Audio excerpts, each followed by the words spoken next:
Hey, welcome back to Season 11, where there are no points, so there's no such thing as climbing, and you don't need a solid team, so I guess let's fuck shit up. I'm Ferrikster.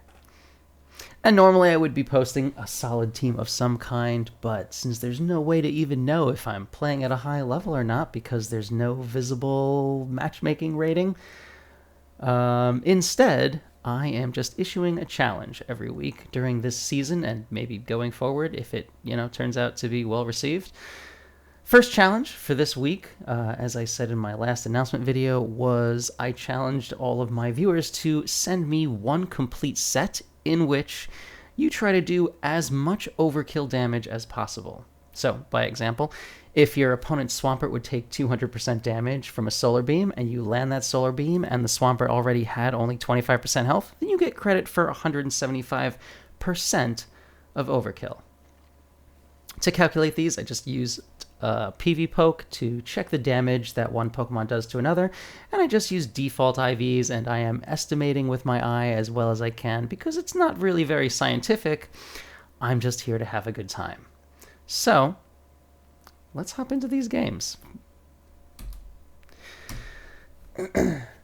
First set that was sent in by Jaden Ruan. Jaden is one of my subscribers on Twitch and was one of the first people to send in the game. He completed these sets while Ultra League was still here.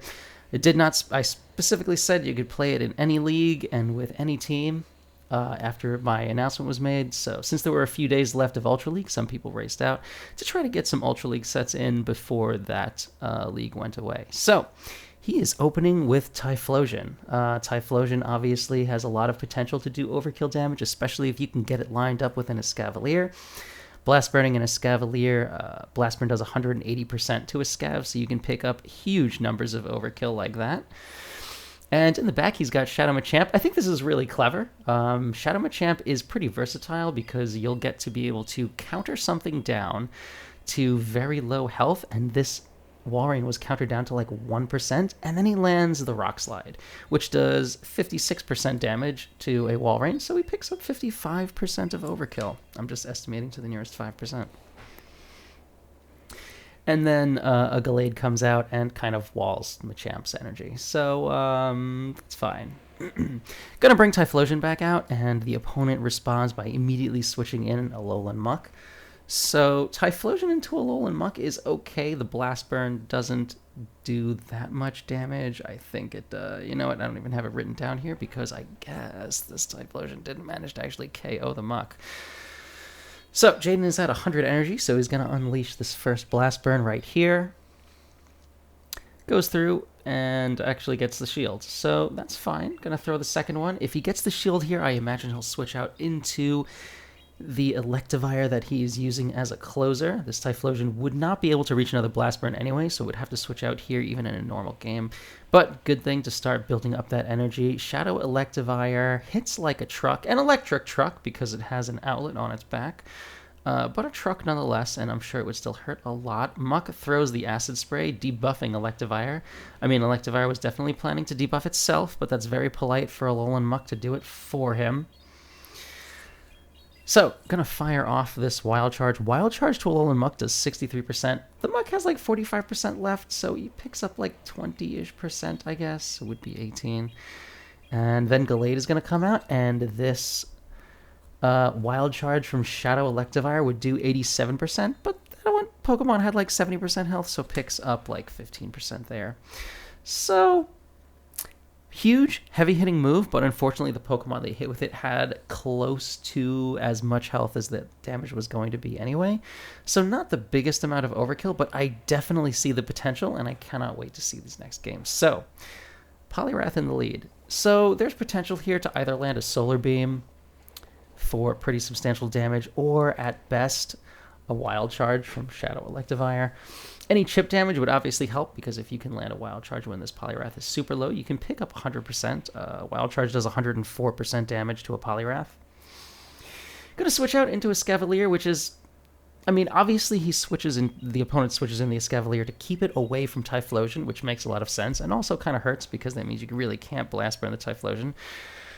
So, yeah, opponent very cleverly ruining Jaden's plans here. All the same, this Machamp is either going to be able to pick up a shield here or land the cross chop, and if Jaden wanted to, he could definitely force his way into switch advantage by shielding and farming down.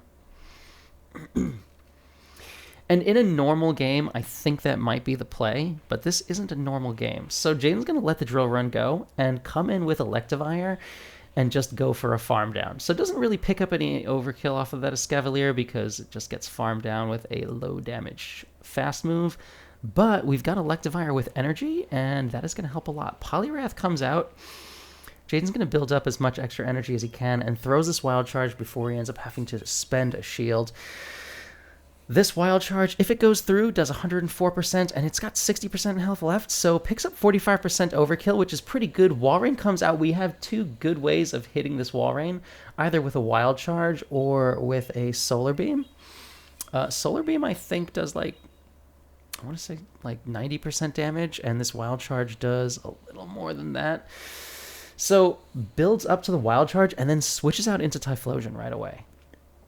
Banking the Wild Charge. I imagine the play here is to try to lower this Walrein's health with a Blast Burn. Decides to no-shield the first move. Turns out to be an Icicle Spear bait, so that doesn't really help. Gonna end up shielding this move and throwing a Blast Burn. Blast Burn hits for neutral, so it definitely wouldn't KO the Walrein, but you need to leave it healthy enough that you can still kind of farm down. Ended up shielding the Earthquake correctly, so, undercharges this Blast Burn, and the opponent resigns the game and escapes. So, actually, Jaden doesn't pick up any points at all from there. It got away. It was the Walrein got away. Sometimes the Pokemon runs, and that's normally fine. But here it cost Jaden some points. But I appreciated the strategy that was being implemented there. It was a thing of beauty to see. All right. So, Poliwrath in the lead. Obviously, you really want to line this up with Electivire later. Winning switch would obviously be amazing here, but so Jaden's just going to build up to what could be a payback. I would not shield this if I were the opponent, but they decided to play it safe. Shield and manage to take switch advantage. This Gallade has a ton of energy also, which is fine. Typhlosion's going to be able to throw these Incinerates. And Typhlosion would actually barely survive a close combat, so the dream scenario here would be to have him land the close combat, launch this Blast Burn, and for it to go unshielded, because now that the Gallade is debuffed, this Blast Burn would do tremendous damage, and it's already very low, but they shield and farm down. So this is alright.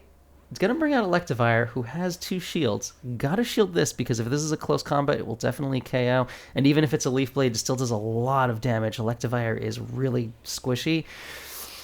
Unfortunately, Gallade has lowered his defense so much that it's going to get Thundershocked down. If the opponent switches out here and transfers the Thundershock, maybe you could Wild Charge it later, but that doesn't actually happen. Doesn't end up transferring that. Sends out a Kanto Muck, which doesn't get one-shotted by Wild Charge either. Poliwrath comes out. This Poliwrath has 90% health, though.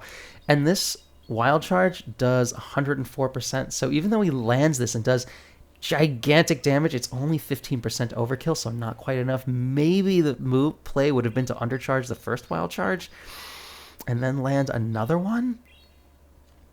But then you definitely wouldn't be able to take out this Muck. But even if you landed a Wild Charge here after that Ice Punch, the Wild Charge would just barely KO the Muck. So it doesn't even matter that he doesn't manage to get this one. It was just that Muck.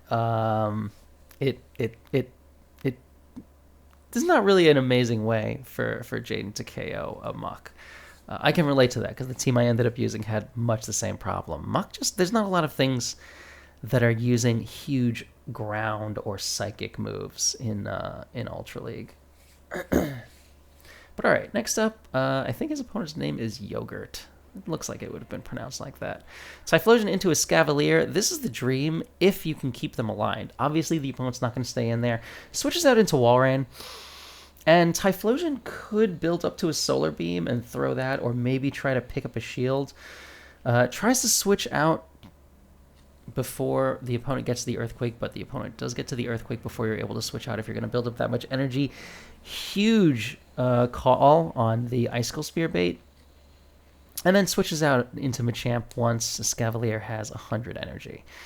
So this is fine. Shadow Machamp, even though Shadow Machamp, we always talk about how Machamp is so squishy, can still survive an Earthquake from a non-Shadow Walrein.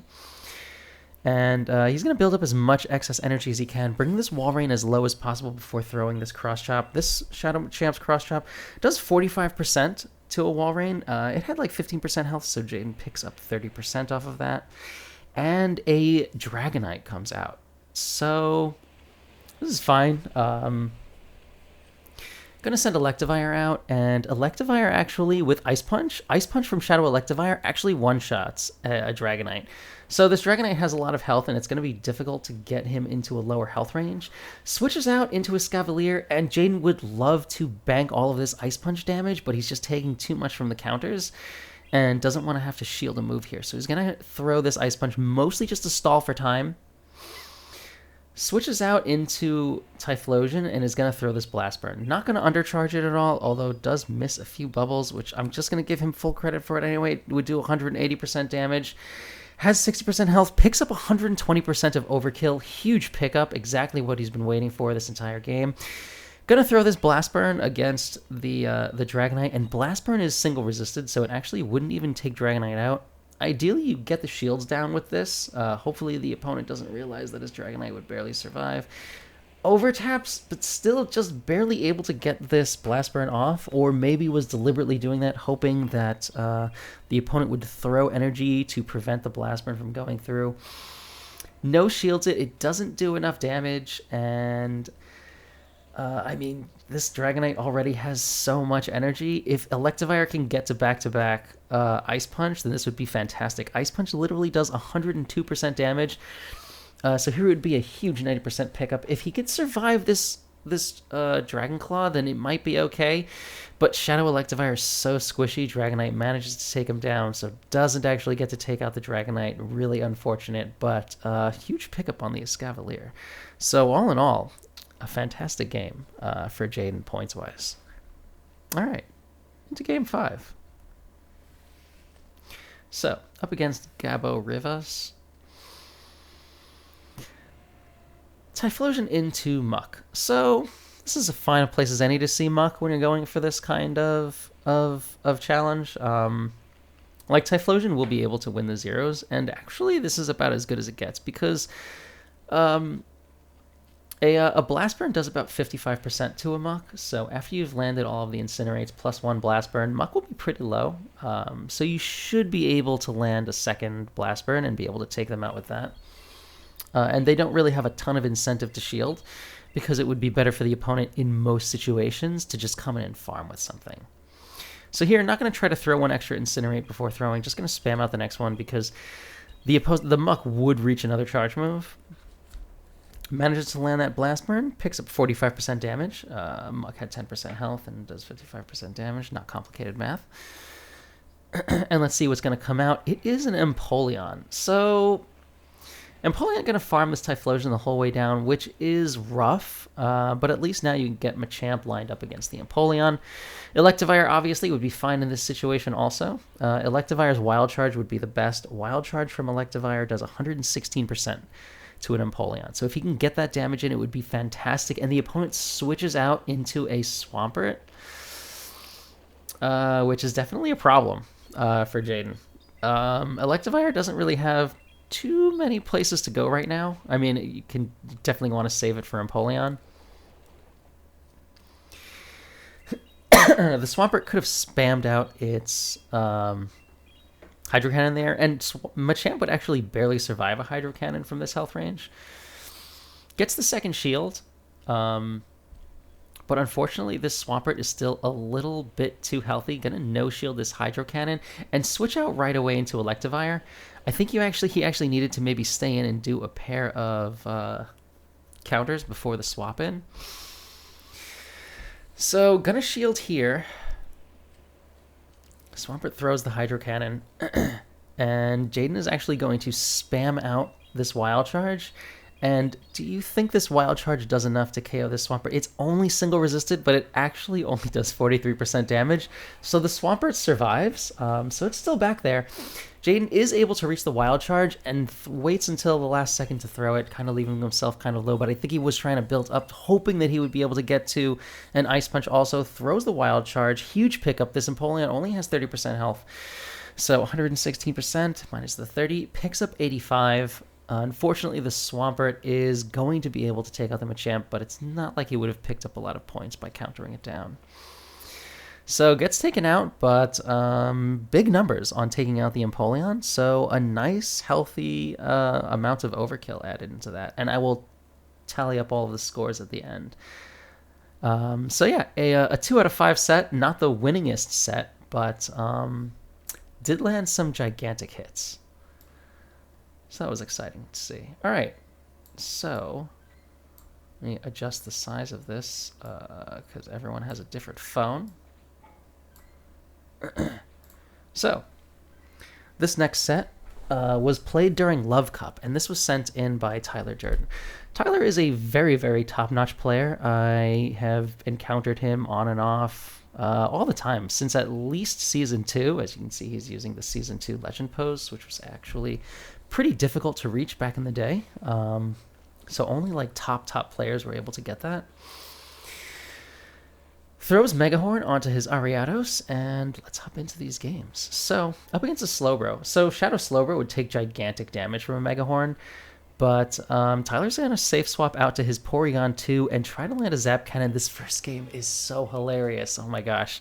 So, the opponent switches out to avoid the Zap Cannon and catches it on a Lomomola. It brings a Lomomola down to like 10% health, but since a Lomomola has so much HP, it's actually not. And rather than just throw the Tri-Attack to take it out without too much difficulty, Tyler's just going to build up to and throw the Zap Cannon, and the opponent shields, so doesn't actually get to land that. And he just needs to at least reach a Tri-Attack to at least be able to take him out with a Tri-Attack, which would still be a pretty respectable amount of overkill, although not nearly as much as the Zap Cannon. And the opponent shields that also, so he doesn't get anything from there. Opponent wins switch advantage, but has no shields left. And this Alomomola is double debuffed, attack-wise. Still, Tyler is going to shield this because the Psychic is super effective, and it does a pretty decent amount of damage to Ariados, and you really don't know how badly you're going to need Ariados.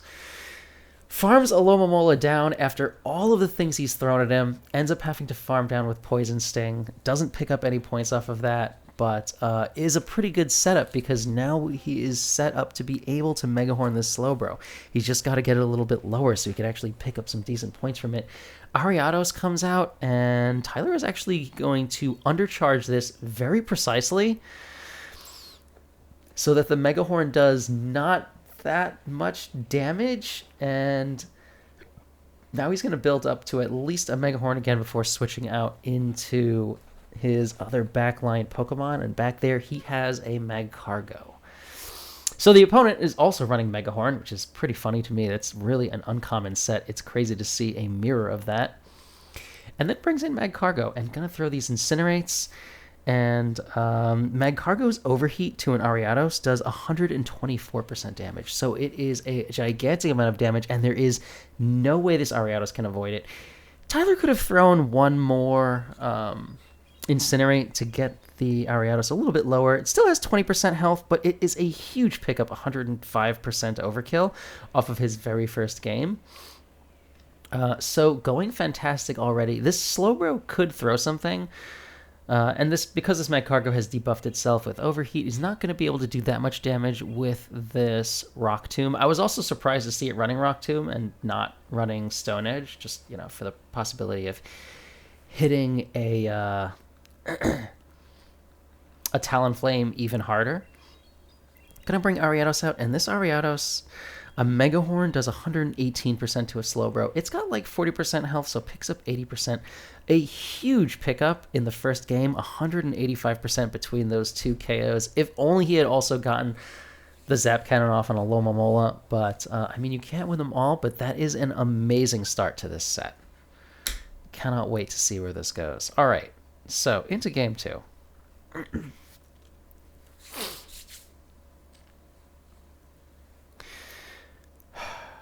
few times.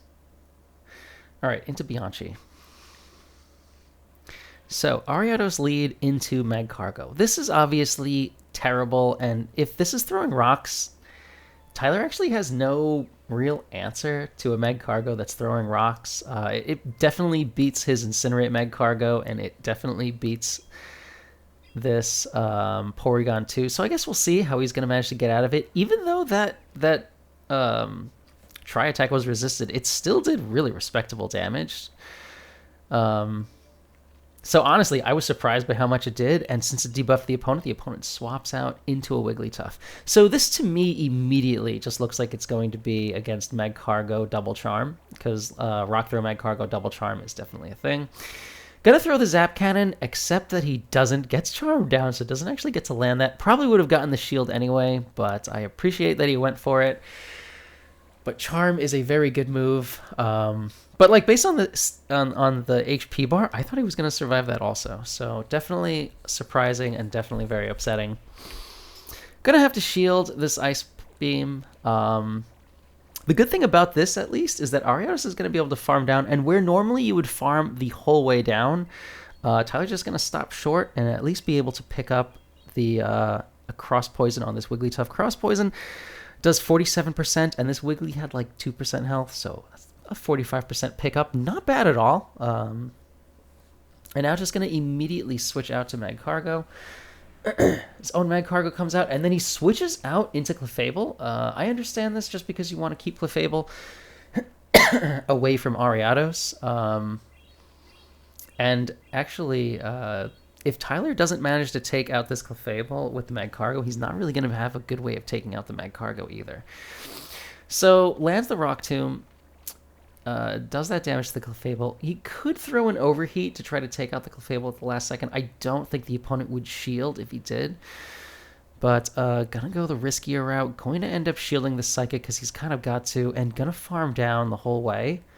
Or maybe it was gonna throw something, but the Clefable faints from that Incinerate. I thought it would survive with 1 HP.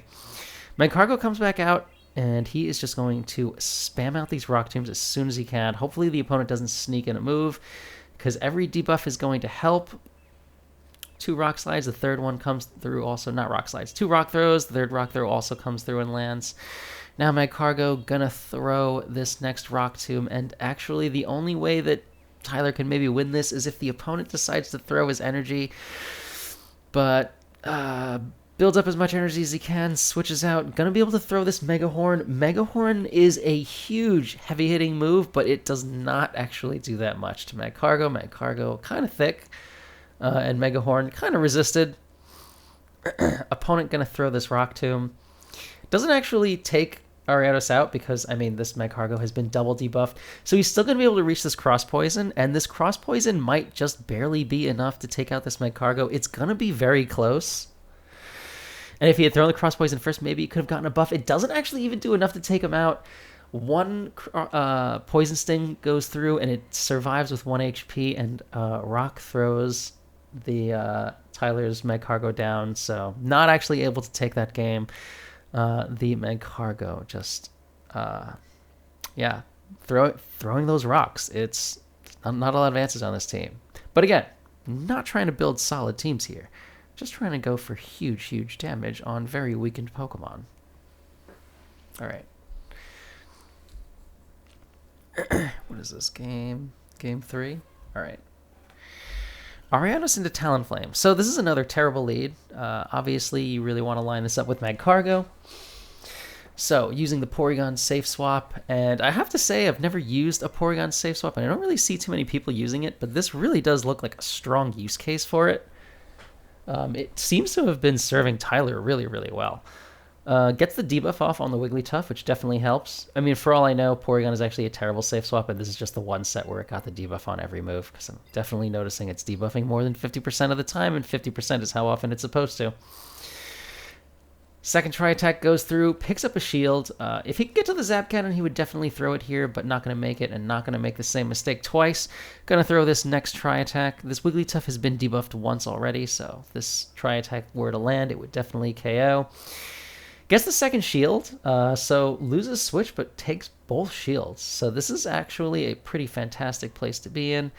Could send out Mag Cargo for a big farm down, but this also makes a ton of sense. Going to send out the Ariados instead. Ariados probably going to make the same play as before, which is just to Poison Sting Wigglytuff until it has about 2% health, and then at the last second to throw the Cross Poison is what's going to happen.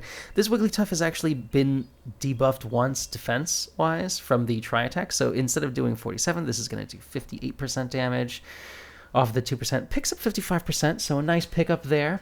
Talonflame comes out. There is a Clefable in the back. There is nothing the opponent can do here. He's going to be able to land these moves, except that the opponent actually does outplay Tyler and resigns the game, escapes, does not give Tyler any points at all. That's unfortunate, but that is what happens. I feel that because it happened to me quite a bit also. When I was trying to do my own challenge, I can't tell you how many Toxicroaks escaped a Brave Bird from my Shadow Honchkrow. I was livid. All right, Ariados into Scrafty. So normally this is a pretty solid lead. Like if you can shield the foul plays, that's obviously fantastic. But with Lunge, it's really fine. You just go straight Lunge, and it's no big deal. With Megahorn instead, this is actually kind of an awkward match. Tyler's going to go for the Cross Poison first, probably fishing for the Cross Poison boost. If you can get that, it would be fantastic. Megahorn would hit things so hard. Correctly shields the foul play, which is a pretty good start, and the opponent switches out into Galarian Slowking. So being Poison Psychic, the Megahorn would actually only hit for neutral, so this doesn't actually even one-shot, let alone do overkill damage. The opponent lets it go, and Tyler's going to switch out into Porygon too. So you could build up to a Zap Cannon, but since he doesn't want to have to shield something, makes a lot of sense to just throw the Tri-Attack here, Tri-Attack into Galarian Slowking, just 39%. It's got like 15% left, so pick us up 25% overkill, not bad. And then Scrafty is going to come out. A Tri-Attack would not KO from this range. A Zap Cannon 100% would. Definitely going to no-shield this. If he wants to throw the foul play, that would KO, but that would be fine. Throws the Power-Up Punch instead, which was way more probable. I definitely agree with the decision to no-shield. And going to throw this Tri-Attack. Again, if they no-shield this, it won't actually KO. But they do decide to shield, maintain some health on Scrafty. Ariado's going to come out. This Scrafty has a pretty decent energy lead over Ariados right now. Gonna throw this Cross Poison. Cross Poison will not KO from this range, but again, if you can get that Cross Poison boost and land a Megahorn, it would be fantastic. Gonna have to shield this. I mean, you could no-shield it, and even if it's a foul play, you would be alright, but we don't know what's in the back yet, so... Gonna hold on to 2 Pokemon. And it is a Galarian Slowbro. So, Galarian Slowbro, I mean, Magcargo is resisting these poison jabs. And between Sludge Bomb and Psychic, which are the normal charge moves for Galarian Slowbro, they have to throw Sludge Bomb, which no matter what the other move is, that's not really the right move. I think Galarian Slowbro could also know Focus Blast. This one probably knows Psychic, but I don't know why you would throw the Sludge Bomb. Regardless, Magcargo going to throw the Overheat. Overheat does 71% to Slowbro. It had about 60% health left, so only a 10% pickup. But it is something, and now going to throw this debuffed Overheat. The opponent is going to shield, but at least maybe Ariados will be able to land an Overheat or something. Or not an Overheat, at least if it can land a Megahorn, that would be a huge pickup. Would hit for neutral, but it would still do more damage than that debuffed Overheat would have done anyway.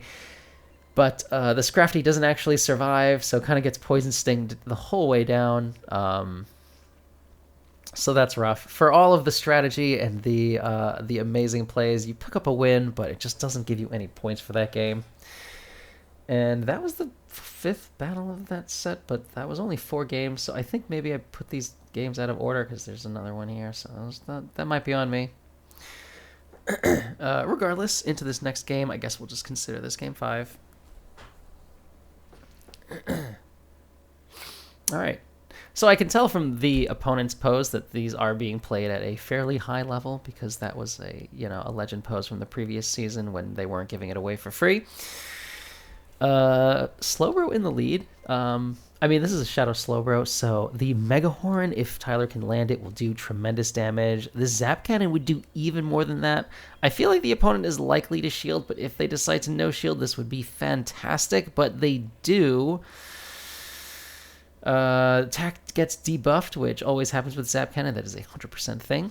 Gonna have to shield this also, shielding the Psychic. And if they decide to stay in, you should be able to pick up another move, but switch out into Medicham, gets to the Tri-Attack, not able to fire it off. So that's all right. Gonna bring Ariados out. Unfortunately, this Medicham has a pretty decent energy lead. Lags a lot, so we definitely take that, especially in these kinds of games where it's fine. The season doesn't matter. And Niantic is fixing the game anyway, so I'm sure that won't be a problem for much longer. After all, the game is definitely better every day. They are definitely improving it all the time, and it is definitely way better than it was yesterday, which is the same thing as every subsequent day this season, because they are fixing the game. That's why we don't have, rankings and stuff, right? So they can fix the game. So, gonna throw this Mega Horn against this Medicham. Gets a shield, which is unfortunate, because that would have at least taken him out. Tries to switch it into Magcargo to catch a Psychic, and the Medicham was not throwing it. Gonna keep throwing these Incinerates. The Medicham finally decides to throw something here. This is probably a Psychic, because if you're gonna throw a Power-Up Punch, then that means you're staying in, but you won't be able to survive. And they throw the Power-Up Punch, and then switch out to a Lickitung, I guess to try to catch the Overheat. Tyler's going to throw this Rock Tomb and debuff the Lickitung once, and actually plays this out amazingly from here. You can definitely see why Tyler is as good as he is and as high ranked as he usually is, although this season I guess he's not, because no one is, because there's no rankings this season. I'm not salty about it at all. I don't mind. I don't care. It's fine. So the opponent lands the Power Whip, hits for neutral, so that's definitely the right choice. And now he's going to undercharge the Overheat so that Lickitung barely survives. This is actually a perfect overcharge for even after he lowered his own attack to be able to farm down before Lickitung's able to get to a Body Slam, and now switch out, storing that Overheat. Switches out into Ariados, gonna throw this Mega Horn, get Slowbro down a little bit lower, could maybe have gotten away with throwing a Cross Poison first and then a Mega Horn, but this Mega Horn is still going to hit Shadow Slowbro. It does 118% damage. That thing had like 80% health, so it picks up 40%, but it is definitely amazing considering the situation that he's in. Gets taken out by a Psychic and brings in Magcargo to land this Overheat. Overheat does 56% to Medicham, minus the 20% health. Picks up 35% Overkill, so all in all, a pretty fantastic Game 5. So alright, that's it for that set, and next set is actually by me. Because I also wanted to play. I guess that's fine. Okay. Have to adjust because my phone screen is a very different aspect ratio than everyone else's. So I also played these sets while I was in Ultra League. I played this during... I played my challenge during Love Cup also, but most of them were on... Most of the sets that went really well were on stream, and I didn't feel like trying to pick through it and try to find everything, because that's a lot of work, and this season is just for fun, so I don't want to work too hard. This is already a lot. I had to do, like, research and stuff, you know? Like, this is... Look at all of these numbers and graphs and stuff. Like, this was a difficult video to make. You guys... appreciate my effort. Come on. So, I am leading Gallade. Oh my gosh, I have to like adjust this video. Hang on a second. This is gonna kill me.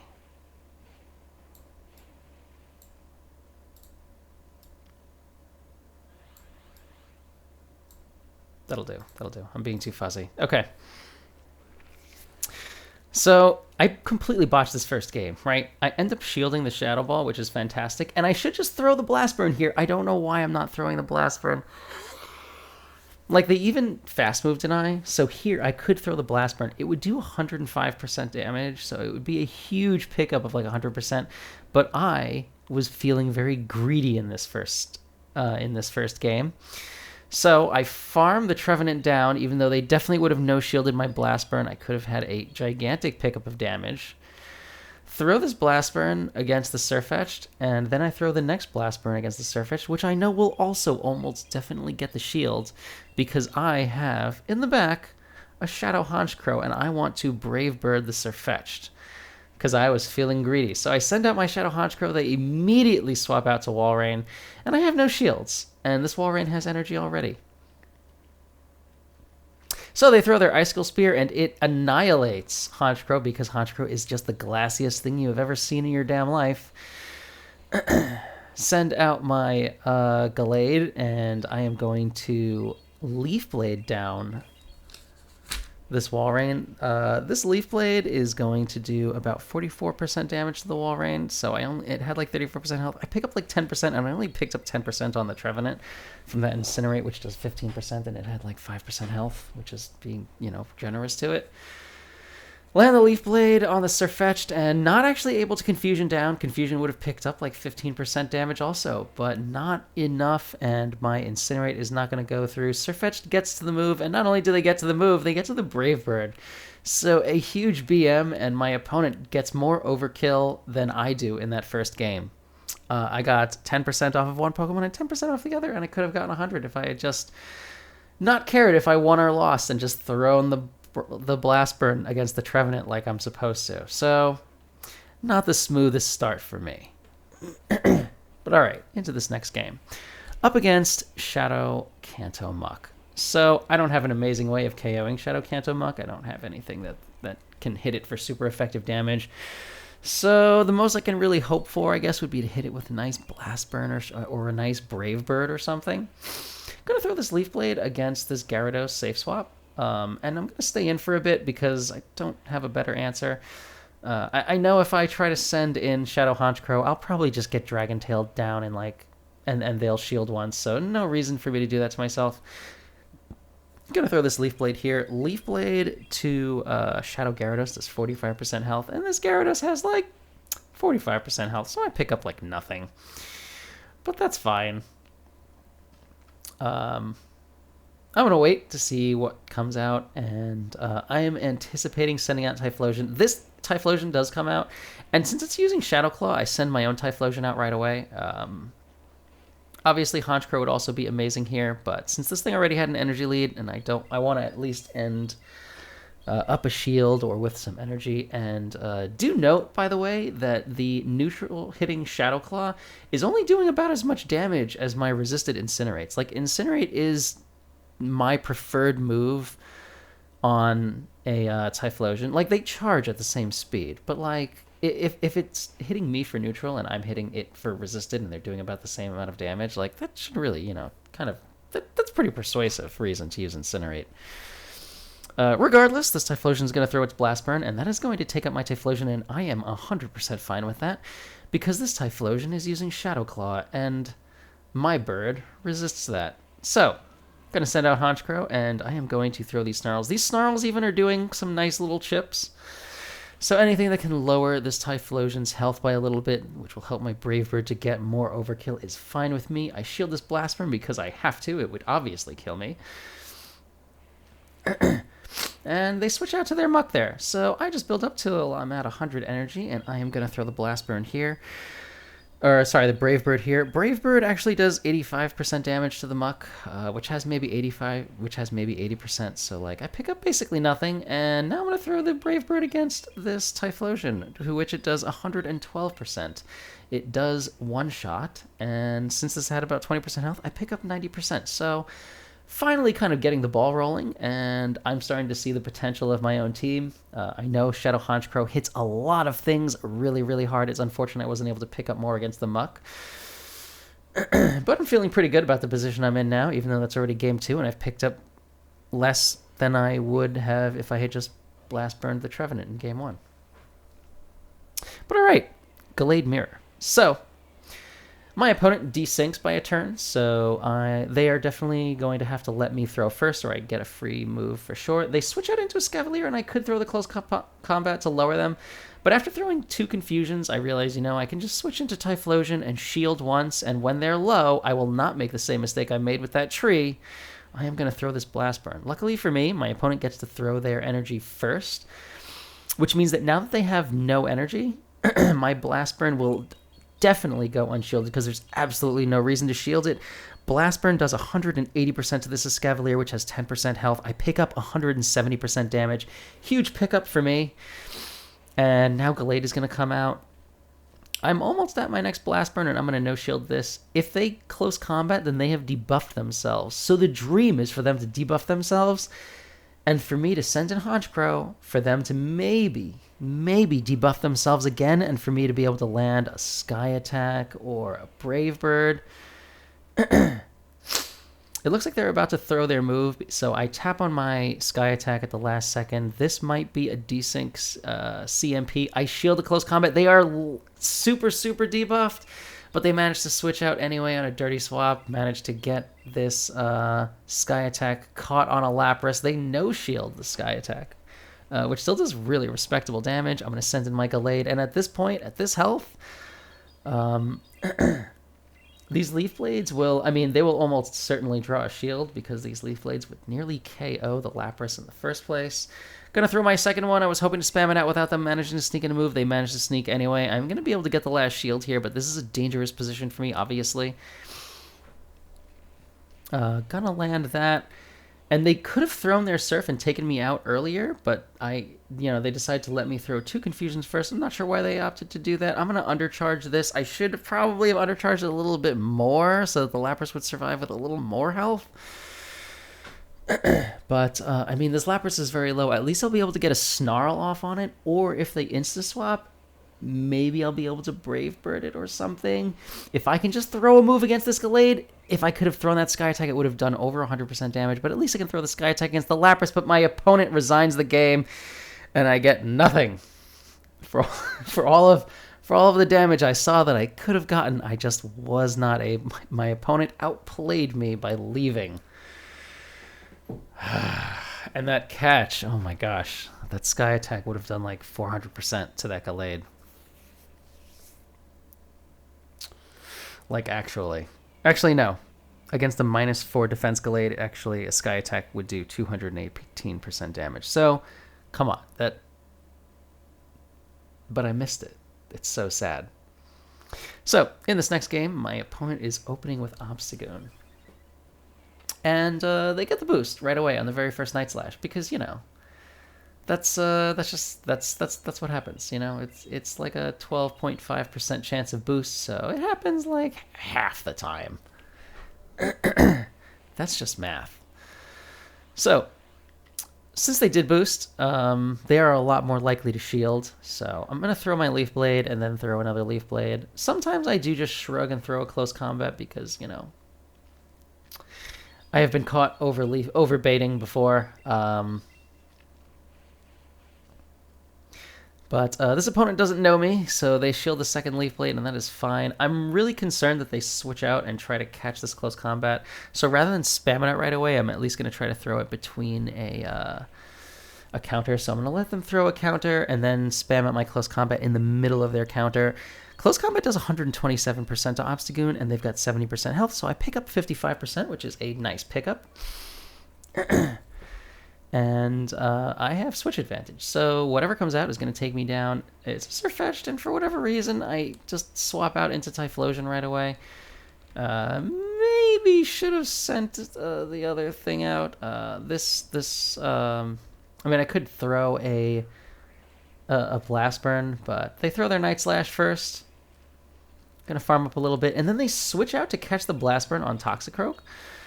So, Honchkrow maybe would have been the better choice, but, I don't know if Honchkrow outpaces that much.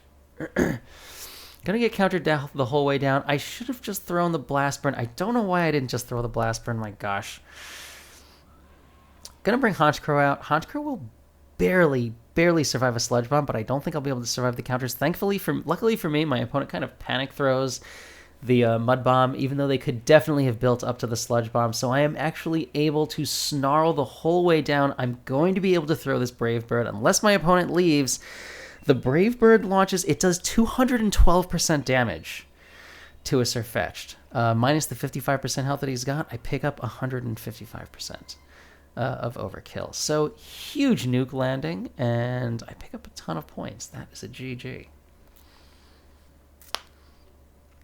So these last 2 games have been very good to me, much better than my first 2 games, and into game 5 up against Masaki. So, Gallade into Walrein. Into Shadow Walrein is actually a pretty good matchup for Gallade, like in normal game circumstances. In this specific format, where this specific goal that I'm trying to do, it's a little bit different. Like against a Shadow Walrein, normally you can just build up to and throw some, like a Leaf Blade after the... because if you land the Leaf Blade, they're not able, and they no-shield it, they're not actually able to get to another Icicle Spear. Or, I mean, they can get to an Icicle Spear, but you end up, being able to shield once and farm down. I'm pretty sure that's how this goes. They decide to shield, and that is fine with me. I am going to shield this also, since I have a decent chunk of energy, and I know I'll be able to force my way into switch advantage here. I throw my Leaf Blade as soon as I have it, which is, I guess, a mistake, because they managed to catch it on their Muck, and since I'm already so low, I can't even really stay in and just confusion the Muck down to do that super effective damage. I'm forced to switch out to Typhlosion right away. Like, I could have switched to Honchkrow, but Honchkrow would take so much damage from the poison jabs. Any kind of fast move pressure is bad for Honchkrow, unless I resist it, but Honchkrow doesn't resist that many things, so gonna throw this Blast Burn. It gets shielded, and that is fine. Blast Burn to a non-shadow Muck does... what does it do? 55% damage. So I am going to shield this Thunder Punch. I throw my next Incinerate. Since they are, since they've shielded once, this is kind of an awkward position for me. If they had no shielded, it would have been a lot better, because then I'd be able to throw my second Blast Burn later.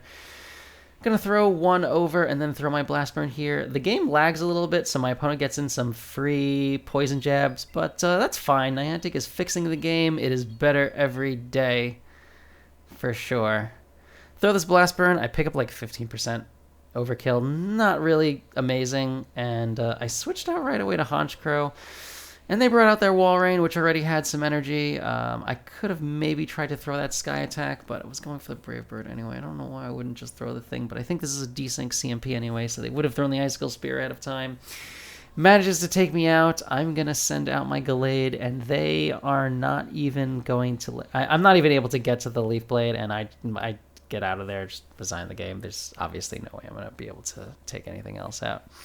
So, yeah, kind of a rough ending to that set that overall has done really well for me. It was a 3 out of 5. That is fine, and I'm going to go up some points to wherever, because there's no such thing as climbing this season. But at the very least, I managed to score some heavy, heavy hits. The tally from everyone's damage. Who was first? Jaden Ruan, when I add up all of the overkill that he did, managed to do 430% of overkill. So enough to have killed 4 extra Pokemon than the ones he took out. Tyler managed to pick up 395 during his battles, and I managed to pick up 505. So, yeah. Actually, this challenge was a lot harder than I thought it was going to be. Like, I felt like myself and other people would be able to get like 800%, 1,000%, but it is actually surprisingly hard to KO opponents because so many of them leave and escape and don't let me Brave Bird their Pokemon. So a lot of instances of myself and my viewers getting foiled, but overall the challenge was a lot of fun, and I guess we're done with that week. So next week's challenge, and I will be posting this on, I guess, Discord and maybe Twitter or something also. For next week, send me a full set, a complete set of 5 battles, and record them the same way where you start recording when you get your opponent and stop recording after you get through the claim screen, just so I can confirm that they're all part of the same set and that nobody's cheating.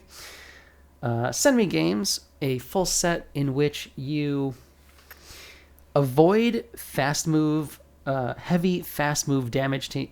So no Razor Leaf, no Charm, no Smackdown, and no Bite. And send me games where you throw at least 2 charge moves and 0 bubble both of them. So if you can zero bubble the charge moves and your opponent manages to shield them, fantastic.